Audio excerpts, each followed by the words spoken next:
Filipino grievances against Governor Wood, and I'm one of them. I was one of the leading lawyers at the time, and my name is Jose Abad Santos, also known as the martyr of the resistance against the Japanese. I've witnessed the struggle of war that made me devoted to studying the law. I served as an assistant attorney and did my best to climb up to becoming an attorney general after I passed the bar. As time went by, I worked as an undersecretary of justice, which I gave up later on, and also as a chief legal counsel and speaker of the House of Representatives, which was the time I joined the anti-Wood campaign. I was administered the oath of office of President Quezon and Vice President Osmeña before President Quezon left the country.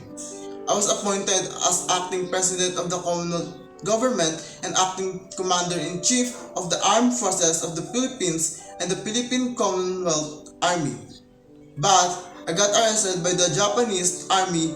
They convinced me to cooperate with them and their government, but I stood firm and refused, causing me to get executed right in front of my son Pipito. The Filipino Grievances against Governor Wood document was originally published as an appendix of my work, Philippine Government under the Jones Law. I am called Maximo M. Carao and some call me the former student of government. I work as associate editor of the Manila Times and served as secretary of the Philippine Mission to the United States, which is when I became the first Filipino head of the University of the Philippines Political Science Department, and I also appointed as Dean of the University College of Liberal Arts. I'm also a political writer and printed several books and wrote many papers that were published in scholarly journals. I've written articles that I had issued in newspaper to educate the Filipinos about the political dynamics of my era. I'm Gregorio F. Saidi, and I compiled, edited, and annotated a book called Documentary Sources of Philippine History, where the Filipino grievances against Governor Wood is also in. Oh, and my daughter Sonia also added some notes on it. I am a Filipino historian, author, and politician, and I made noteworthy contributions to the study of Philippine history. In fact, without me, there would be no such thing as the International Association of Historians of Asia. I studied at the University of the Philippines for my Master of War class in 1931. Following that, I pursued my Bachelor of Arts and doctorate in philosophy at the University of Santo Tomas in 1934. I'm also known as the Dean of Filipino Historiographers because I've written more than 500 articles in history that were printed in local and foreign journals. I also authored 66 books. I hope they will use it as textbooks in studying history in the future. The arrival of the Americans in the Philippines. From the time the Americans arrived in the Philippines in 1898, Filipinos persistently demanded for independence. American colonial officials did not say no to them because it would surely derail their effort to pacify them. Instead, they appointed Filipino politicians to key government positions, hoping that by doing so, they will forget their desire for independence. The appointment of Francis Burton Harrison as Government General and the passage of Jones Law in 1916 changed the political landscape in the Philippines. Jones Law, also known as the Philippine Autonomy Act in 1916, was significant in addressing Filipino grievances against Governor Wood because it paved the way for the greater self-governance in the Philippines. The law provided for a bicameral legislature, with the Philippine Senate being partially elected by Filipino voters. This was a significant step towards Filipino self-rule and addressed some of the grievances related to limited political representation under Governor Wood's administration.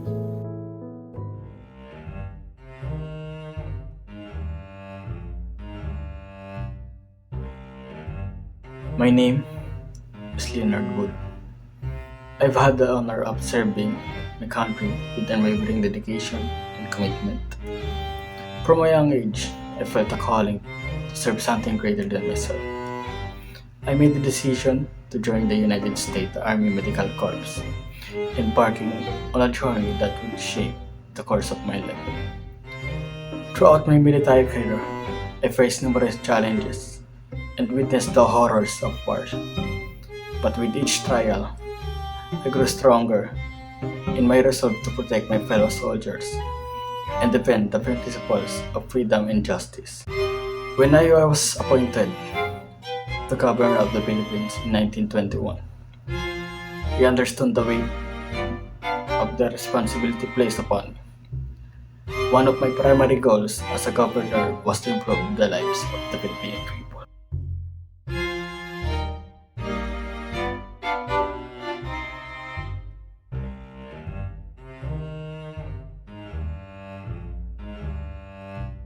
As an American governor, I know what's best for this island.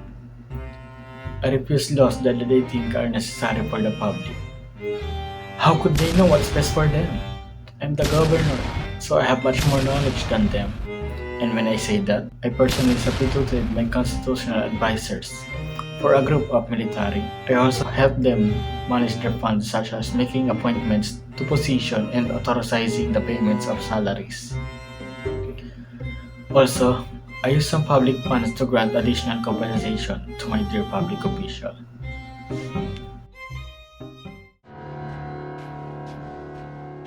I don't understand why they despise me.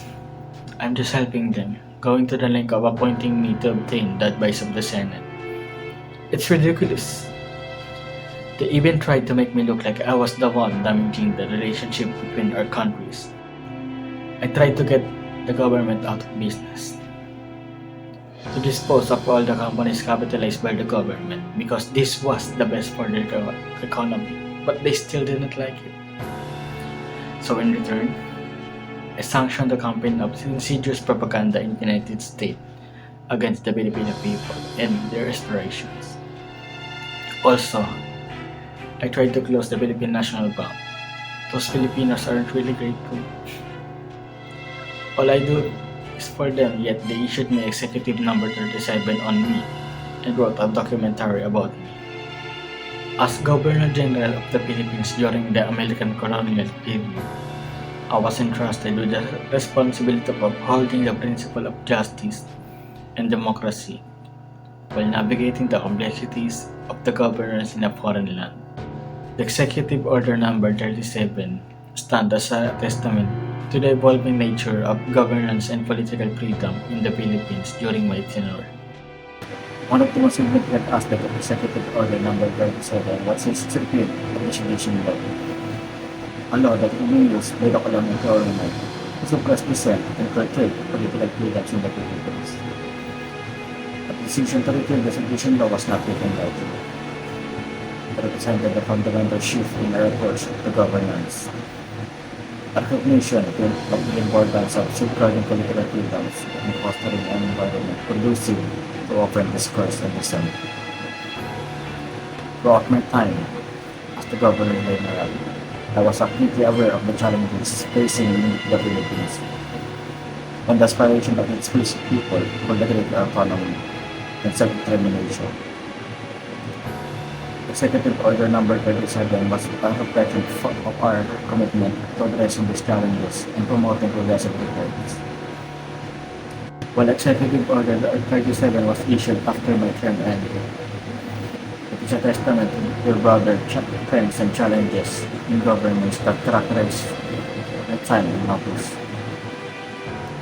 It represents a significant milestone in the evolution of political freedom in the Philippines under the American colonial rule.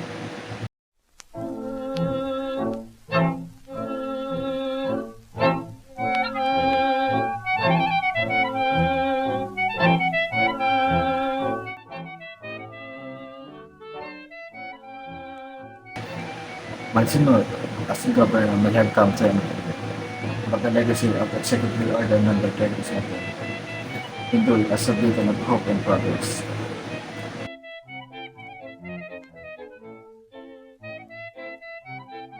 It serves as a reminder of the enduring power of democracy and resilience of the Philippine people's spirit.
Upon receiving letter concerning Executive Order Number 37, I was keenly aware of the gravity of the situation and the concern raised by legislature. The declaration within Executive Order Number 37 regarding the nullity of laws creating and defining the powers of the board control was not made lightly. It was based on legal opinions rendered by esteemed legal experts. Regarding the decision to withhold the publication of the order until after the legislature adjourned, I must clarify that it was not done with the intention of depriving the legislature of the opportunity to consider the matter. Rather, it was a matter of timing and ensuring proper legal reviews before making the order public. I understand the concern raised about the impact of Executive Order Number 37 on existing law and the power of the board control. However, it is essential to recognize the Governor General. It is my duty to uphold the law and ensure that governance operates efficiently and effectively.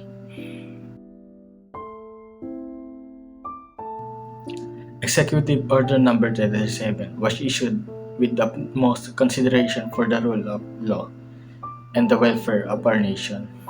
As Governor General, I remain dedicated upholding the principle of justice and accountability.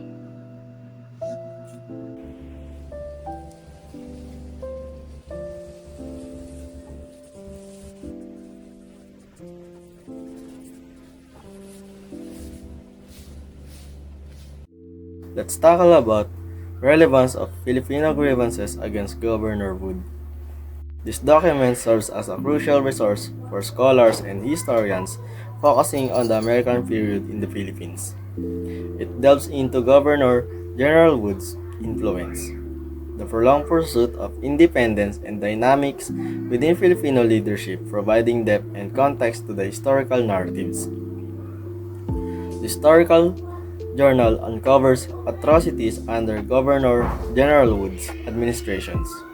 Shedding light on Filipino grievances, it emphasizes the frustrations surrounding the delayed grant of self-governance and independence, fostering a nuanced understanding of historical challenges.